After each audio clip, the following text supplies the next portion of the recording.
পাতিয়া কি করো মু কি কাটি আমি বলো তো আমি কি কাটতেছি তুমি পাবা না মু তোমার হাত কেটে যাবে তোমার হাত কেটে যাবে শোনা তোমার হাত কেটে যাবে তুমি কাটতে পারবা না বলো তো আমি কি কাটতেছি বলো ঢেঁড়স কাটো তুমি খাবে ও ঢেঁড়স খাবে তাই বলতে চাচ্ছি ঢেঁড়স খাবে বাবা নিয়ে আসছে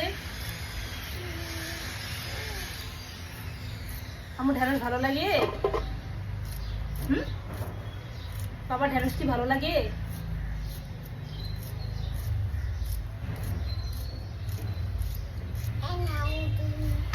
ডিম এটা কি বলতো এটা কি রসুন না পেঁয়াজ পরে কাটবো আগে ঢেঁড়স কাটি ঢেঁড়স কাটি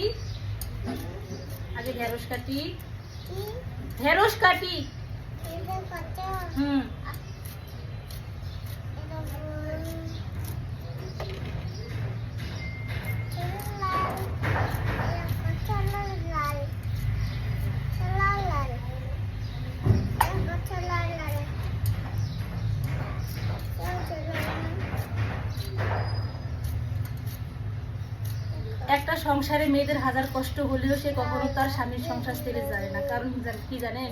এই যে এরকম একটা সন্তান যার ঘরে আছে তার আর কিছুই লাগে না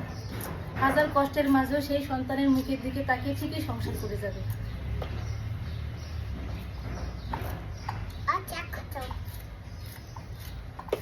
আল্লাহ মানে ময়লা এটা দিও না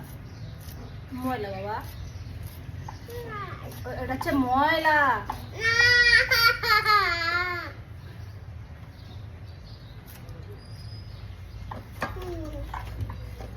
শোনাটা ময়লা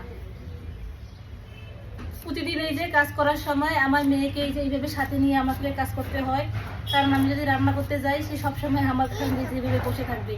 ওকে যদি মনে করেন যে নিয়ে কাজ না করি তাহলে ও ঘরের মধ্যে রান্না করবে তাই কি করি যখন আমি কাজ করি যে আমার পাশে ওকে এইভাবে বসায় রাখি তা বাবা শোনো তুমি ঢেঁড়স খাবা না আম্মু এই তুমি ঢেঁড়স খাবা না আমি তো ঢেঁড়স রান্না করবো আজকে ঢেঁড়স খাবো না ঢেঁড়স না তুমি পারবা না শোনো তুমি ঢেঁড়স খাবা না খাবে বলো খাবো আচ্ছা ঠিক আছে তো পেঁয়াজ কাটি এটা কি আম্মু এটা কি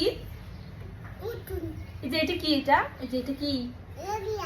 পেঁয়াজ আর এই যে এটা কি এই যে এটা কি এটা